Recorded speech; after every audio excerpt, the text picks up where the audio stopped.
Bună! Antonio Passarelli, maestro, emisiune, Brava TV.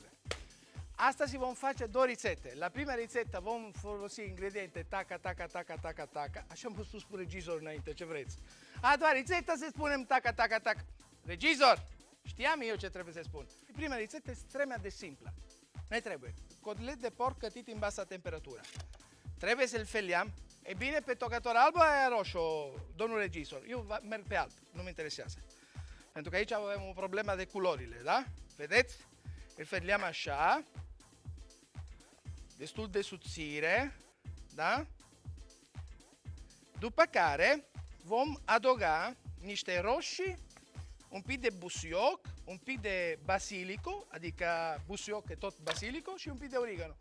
Ma azi notte m-am culcat la ora 4, am fost la un chef și astăzi trebuie să mi suportați așa cum sunt, mai dus cu capul ca de obicei. Allora, voi spuneți ce facem cu punga. Am hotărât să le gătesc altfel rețetele de astăzi. Prima rețetă am să-l gătesc așa, uitați. Iau roșiile, care conține o apă care se numește apa vegetativă, adică apa care este în interiorul de la roșie, da? Le taio jumătate. Încercam să nu mai taio degetele astăzi. Eccola qua, l'aveam pregătit, eu știam că avem o farfurie undeva și am uitat. La roșia asta eu ce am să fac? Aici, direct, în farfulia asta, domnilor și domne, chiar domne și domnilor, m-a spus un prieten înainte că în emisiunile astea eu glumesc prea mult, dar știți foarte bine că nu știu să fac bucătărie în modul serios. Nu mi ieșe și dacă m-ar chinui foarte, foarte mult, nu mi ieșe. La roșia asta punem un pic de sare, eccolo qua, sare, punem un pic de piper, eccolo qua, punem un pic de ulei de mazline, eccolo qua, da? Punem un strop de vin alb peste roșii, da, chiar peste roșii, veți vedea de ce, e o chestie mea.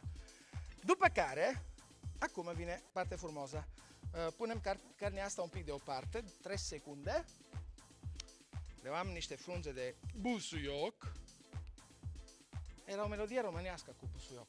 Și să știți că eu folosesc foarte mult busuioc pentru că face parte din originele mele, înțelegeți? Îl tai așa, ecco qui, da? Și îl pun în amestecul asta, în salata asta că am făcut înainte, da? Pun niște frunze de origano, eccole qui, 1, 2, 3. Origano, folosesc tot origano de cultură, nu din aia uscat că vine de afară, pentru că aia uscat că vine de afară mi se pare un pic cam prea uscat, adică pierde un pic de gust. Folosesc utilajul asta care se cheamă lingura pentru amestecat, da? Și acum adaug un pic de apă, da? Poco. Uitați-vă aici, da? De ce am adăugat apă? Pentru că este tot o mare șmecherie care trebuie să fac și acum vă arăt cum îl fac șmecheria asta mare. Asta este carne, că am spus că a fost gătită în basă temperatură, adică a fost coptă în basă temperatură. Punem un pic de sare peste ea, da? Un pic de piper. Îl punem aici înăuntru. Punem pungă, da? Astăzi am nebunit. Vreau să gătesc numai în pungă. Așa mi vine mie și așa am să fac.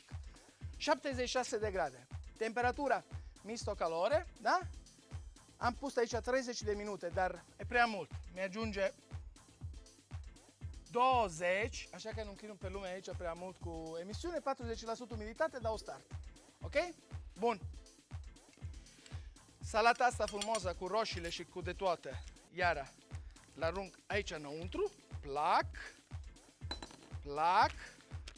merg la mașina de vidat, da? Și vidam. De ce le videz? Pentru că am intenția să gătesc produsul gata vidat în cuptor. Ce se întâmplă? Asta este o carne că noi am gătit mai de mult. Vedem? Oh, bellissimo. carnea asta noi l-am gătită mai de mult și ea, vrei, nu vrei, pierde un pic de umiditate, da?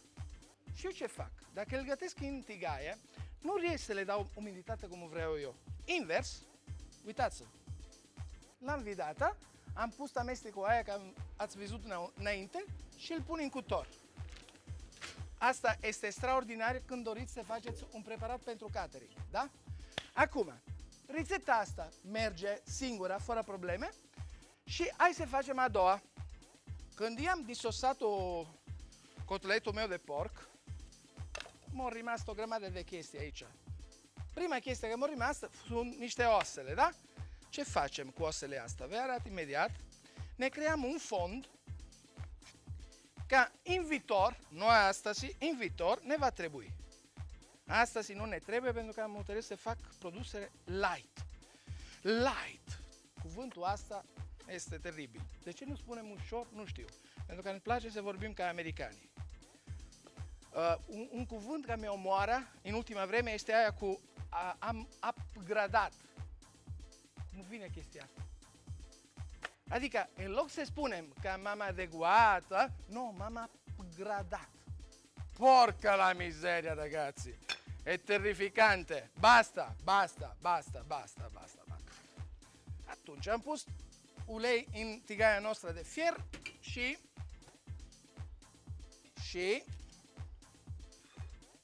asta este, știți, bucățile aia de os, că putem să le facem la gratar, dar le dăm un compit, o datorie mult mai nobil.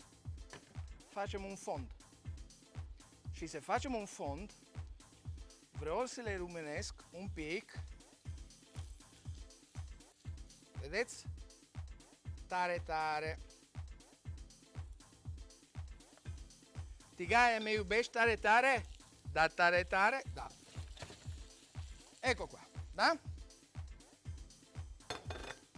Sunt multe pregătirile că într-o bucătărie se poate face din timp și că ne ajută în momentul în care avem nevoie.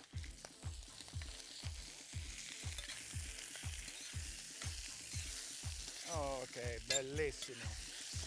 Și lăsăm osele astea să se ruminește așa și le braziamo un po'. Ce semnează braziamo? Se punem un pic de vin, da? Se le stingem cu un pic de vin. Ah, che bella cosa. Perfetto. Ok. Asta merge. Între timp, prima fază de la cottura asta la 70 de grade l-am deja pusă, după veți vedea că mai va fi o fază, da? Micuță. Nu durează prea mult. Dar e cum l-am făcut la o singură porție. Dar chestia asta poate să ne ajută să facem deodată 40 de porții. Vă dați seama? 50 de porții. Cât ține cuptorul? Ecco qua. Între timp, mi pregătesc un pic de origano. Din asta, vedeți, un băț, că n-am ce să fac cu el. Și iară mi pregătesc un băț de bazilico. Adică, aici vom face un fond de carne de porc cu miros de origano și bazilico. Un miros destul de proaspăt. Chiar ar fi putut să pun un pic de menta, vă fac un exemplu. Să-l dau un alt miros din aia cu care suntem obișnuiți. De obicei pe carne punem rozmarin și salvie. Dar se poate pune o grămadă de chestii. Depinde ce ne place și depinde ce doriți să faceți cu ea, da? Singurul lucru, că faza asta trebuie să fie un pic mai lungă, să ruminim un pic. Voi vă întrebați acum de ce eu fac lucrul asta chiar acum? Pentru că din momentul în care trebuie să mai gătesc ceva, vreau să folosesc ce mi lasă carnea aia, da? Și aici tot am niște resturi de carne de la cotletul meu, da? Le tai o bucățele micuțe, pentru că știți, în bucătărie nu se aruncă chiar nimic. Nu trebuie aruncat chiar nimic. Le taio mărunte și fac o tocăniță.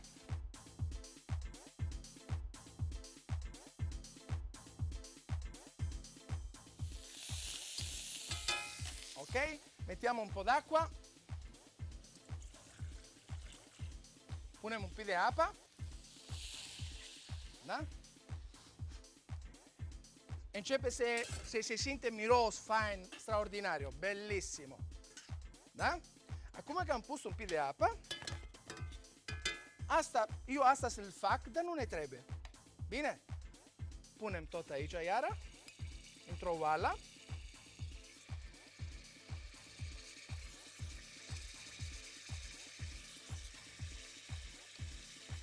Transferăm tot acolo, vedeți?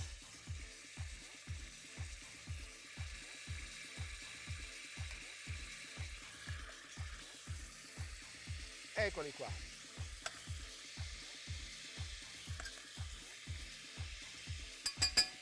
Și punem apa asta peste. Ok. Silențiu.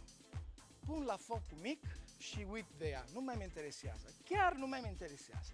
Invers, ce mă interesează acum este un lucru. Că n-am pus aici usturoiul. Trebuie să pun usturoiul. Trebuie usturoiul. Unde este usturoiul? Eccolo qua. Usturoiul care, veți vedea, că îl tai foarte, foarte mare. Fac aceeași operațiune de înainte, dar în timpul că fac aceeași operațiune de înainte, pun tigaia mea la foc, pun un pic de ulei, da?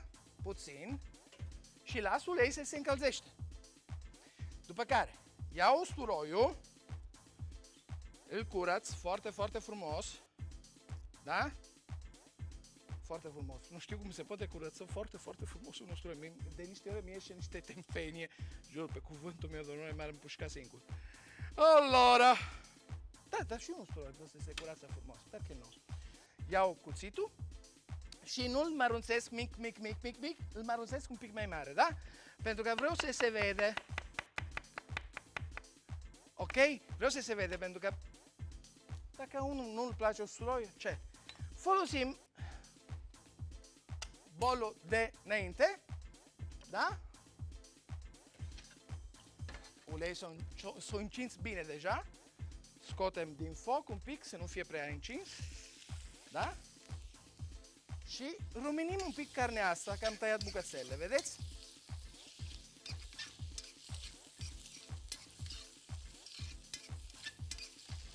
Ecco qua, mai lăsăm un pic, dăm foc un pic mai încet, da?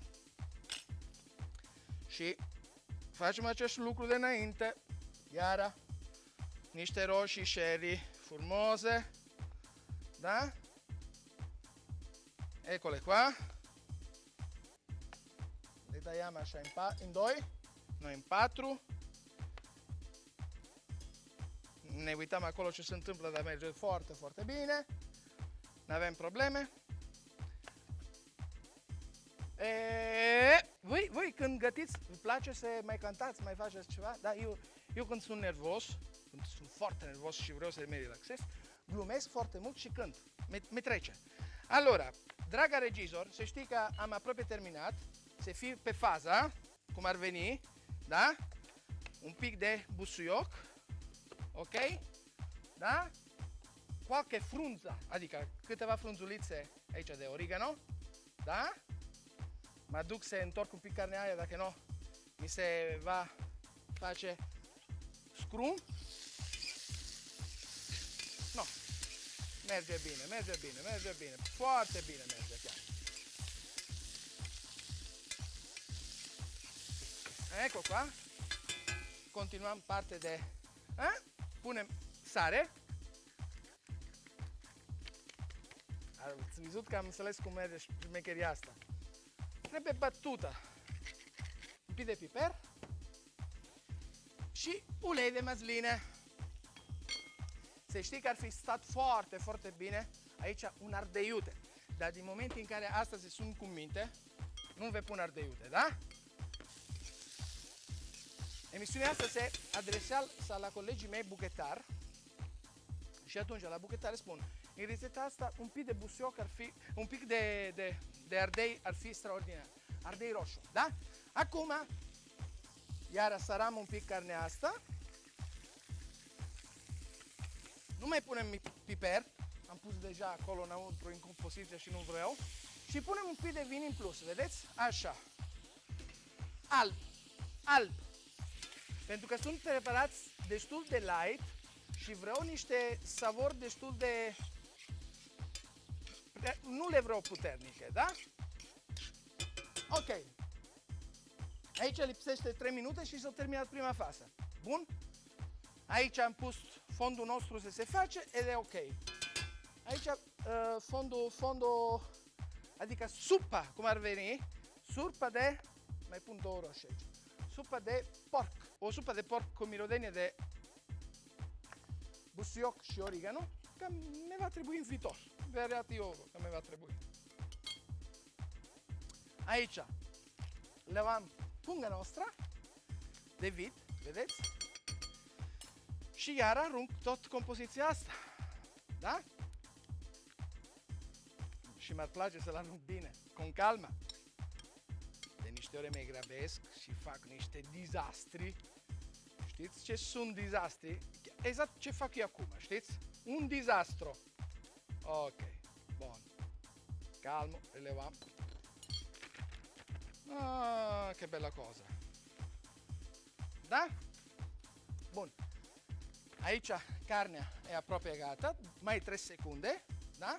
Chiar 3 secunde, nu trebuie mai mult.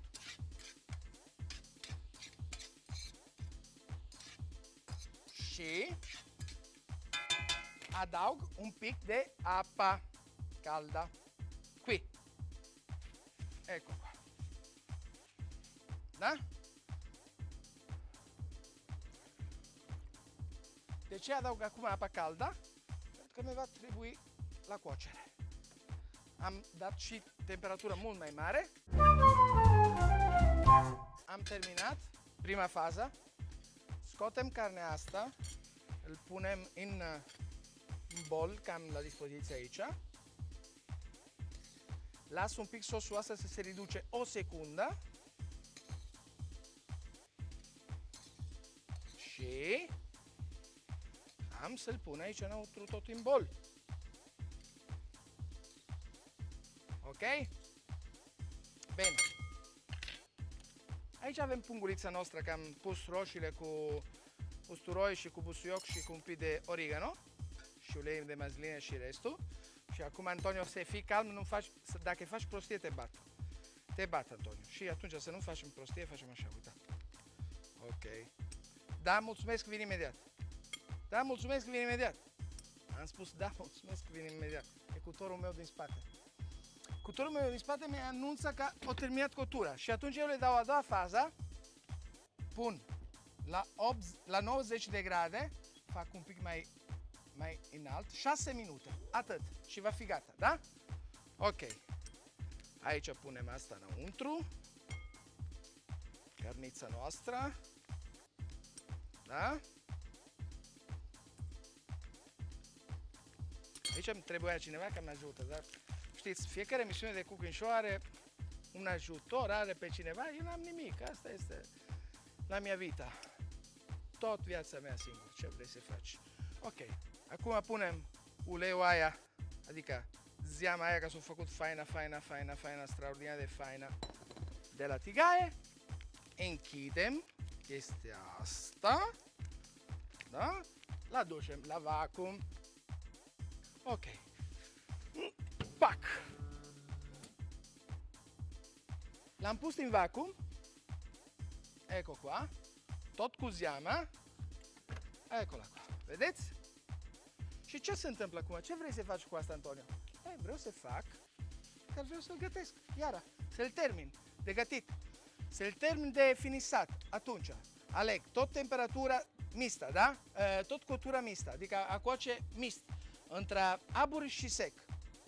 Aleg o temperatură de 84 de grade, dar voi spuneți de ce aia la 90? Depinde în ce stadiu este carne. Carnea asta deja este foarte caldă, da? Eu l-am scos acum din foc. Ar fi prostie dacă continuu să lucrez la o temperatură prea înaltă.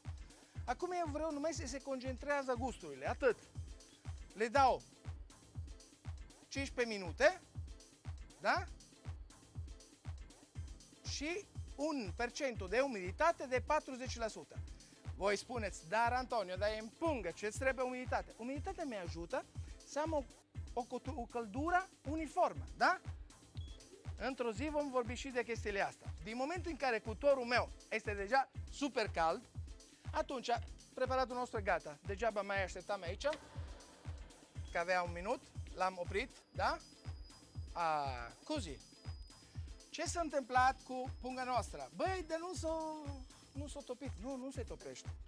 Pentru că vedeți că lucrăm la o temperatură mai josă de 100 de grade și punga este foarte, foarte rezistentă, da? Ecco qua. Mamma mia. Un miros foarte, foarte bun, extrem de proaspăt și acum sezam în farfulie, da? Luăm una bucățelă, un'altra bucățelă, mai o bucățelă, că mi-au picat, și mai una. Acum era în plus, pentru asta mi-a picat. Oh, Madonna mia, ce trebuie să fac cu mine? Ce trebuie să fac cu mine? Nu știu nici eu. Ecco qua. Moale, straordinaria. Și acum punem tot peste. Așa. Așa, bello. Acum trebuie numai să-l aranjăm un picuț. Așa. Vedeți? Mai este o chestie. Afară că e o mâncare foarte, foarte frumoasă, este o mâncare extrem de sănătoasă. Prejale sunt inexistente, el se face proprio ca laburi, știți? Și toate elementele aia, că într-o cottură tradițională ar merge pierdute, rimane în punga. Și atunci rimane în alimentul respectiv, da? Asta este prima, da? Și este arrostul nostru di maiale, che dopo l'am trasformat într-un fel de arrosto con pomodorini e busioc. Da? Vă aduc aminte că a fost o pregătire făcută cu un produs care a fost gătit în basă temperatură, adică cotletul de porc eu l-am gătit în basă temperatură. Am revenit. E normal, noi facem niște pauze aici în timpul că filmăm, pentru că nu putem să stăm toată ziua numai să vețim în fața televizorului până că aici coboară temperatura, urcă timpul, se înnorează, plouă și tunete și fulgere. Nu! Tăiam și începem de înapoi. Prima rețetă, vă repet, a fost un arrosto di maiale, adică o fritură nefrită, cum ar veni, o fritură de porc nefrită, cu roșii sherry și busuioc, că ați văzut l-am făcut în vacuum, și a doua este una tocăniță de porc cu niște resturi de mâncare de porc, de carne de porc. Am disosat un cotlet de porc și m-am gândit să fac o tocăniță, iară, trecută înainte pe tigaia și după pusă un pic în vacuum, 15 minute. Așa se condensează tot aromele, da? Eccola qua. Și acum îl vom pune pe farfuria mea. Numai că asta e un pic mai delicată și vreau să servim altfel, da? Ragazzi miei, vine un aroma și un parfum ca te mută nasul. Ole, ok. Așa. Asta este o farfurie de fiță. Vedeți, este cu foarte, foarte frumoasă, în care vom pune preparatul nostru. În asta vă aduc aminte că am folosit și usturoi și l-am lăsat un pic mai gros, chiar să nu fie posibil să ne încurcăm când mâncăm. Da? Eccola qua. Și asta s-a terminat. Da? Uitați ce culoare vie are roșiile astea, care eu nu l-am lăsat să se gătește prea mult. De ce? Pentru că vreau un prospețime. Da? Ok. Frumos. O frunzuliță micuță. Nu mai este. Nu abbiamo più frunzulețe micuțe de busuioc. Mannaggia la miseria. È finito il busuioc. S-a terminat busuiocul. Da? Lasăm așa. Antonio Pastarelli vă mulțumește. Emisiune Maestru. Brava TV. Repet, astăzi am gătit două preparate de carne de porc, dar foarte, foarte ușoare, foarte light. La asta un pic de ulei la adăugam, că îmi place asta, că dă gusto. Da? Ce vă spun? La revedere, ne vedem data viitoare. Și bucătarii, ci știți și corect, da? La revedere!